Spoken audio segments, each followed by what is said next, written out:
Hello అండి. నేను doctor Raghu Yalavarthi, orthopaedic surgeon, national orthopaedic centre Visakhapatnam నుంచి. నేను ఇవాళ మీతో 3 విషయాలు షేర్ చేద్దాం అనుకుంటున్నాను. ఫస్ట్‌ది robotic knee replacement.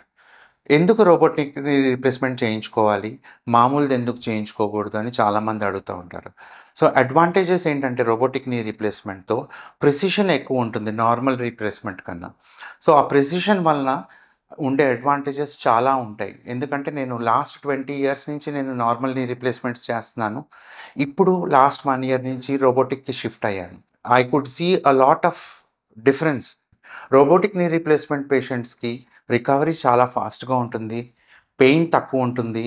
Blood loss తక్కువుంటుంది. అలాగే వాళ్ళ తాలూకా రీహాబిలిటేషన్ చాలా ఫాస్ట్‌గా ఉంటుంది. సెకండ్ థింగ్, ఏ ఏజ్ వాళ్ళు నీ రీప్లేస్‌మెంట్ చేయించుకోవాలి అని చాలామంది అడుగుతా ఉంటారు.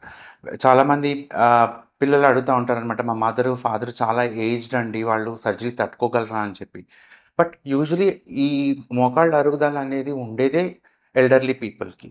బట్ మాకేంటంటే we have a proper team of surgeons as well as a proper team of anaesthetists and intensivists. So, దాంతో ఏంటంటే ఆపరేషన్ తాలూకాలు కానీ, ఆపరేషన్ తర్వాత కానీ వచ్చే కాంప్లికేషన్స్ చాలా వరకు మేము బాగా మేనేజ్ చేయగలుగుతున్నాం. మూడోది విషయం ఏంటంటే, ఎప్పుడు చేయించుకోవాలి నీ రీప్లేస్‌మెంట్ అనేది. ఎప్పుడైతే మీరు రోజు నొప్పికి మళ్ళా మాత్ర ఏసుకోవాల్సొస్తుందో, లేకపోతే ఎప్పుడైతే రోజు మీ దినచర్యలు అంటే రొటీన్ వర్క్ మీ ఇంట్లో వరకు మీరు తిరగలేకపోతున్నారు, చిన్న చిన్న పనులు కూడా చేసుకోలేకపోతున్నారు, అలాంటప్పుడు మీరు నీ రీప్లేస్‌మెంట్ చేయించుకోవాలి.